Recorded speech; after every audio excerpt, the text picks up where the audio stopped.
Jadi ketika Mas Radit usia 40 kan. Iya.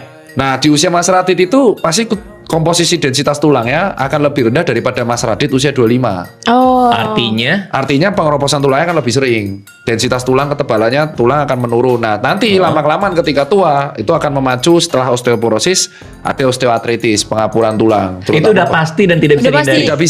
Tidak bisa diurus, tidak bisa diapa-apain. Nah, nanti kalau orang yang jarang olahraga dari muda, misalkan Mas Radit jarang olahraga, saya contoh hostnya jarang olahraga.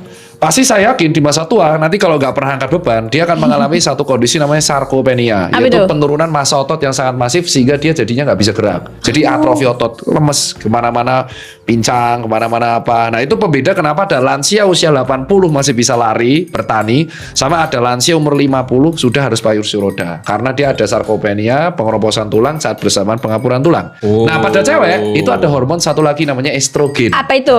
Itu buat cewek lebih mungkin pengeroposan ya? Nah, kalau dia menopause. Nah, ketika sebelum menopause cewek itu punya hormon bagus banget namanya estrogen yang membuat dia siklus menstruasinya. Jadi estrogen progesteron itu kan naik turun supaya nanti bisa menstruasi.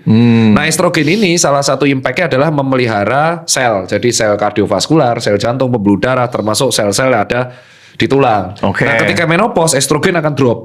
Dan itu membuat pengeroposan tulang pada cewek akan lebih masif daripada cowok. Makanya rata-rata kematian eyang putri kita itu kepleset di WC.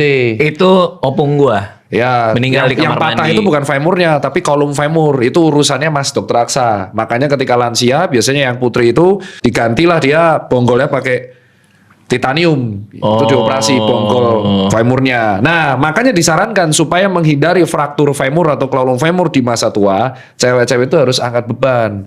Setidaknya dari usia muda. Kalaupun nggak angkat beban, dia bisa melakukan kegiatan lainnya, bisa memaintain massa otot kayak yoga, pilates, kalistenik, apapun itu. Semakin angkat bebannya bagus dan terutama otot leg. Kaki ya? Kaki itu kaki. Cewek tuh lebih kuat ya kalau semuanya sama. Otot kaki itu harus paling penting dilatih. Nah, cuman kaki itu berhubungan genetik. Contoh, ada bapak-bapak usia 40 betisnya udah gede.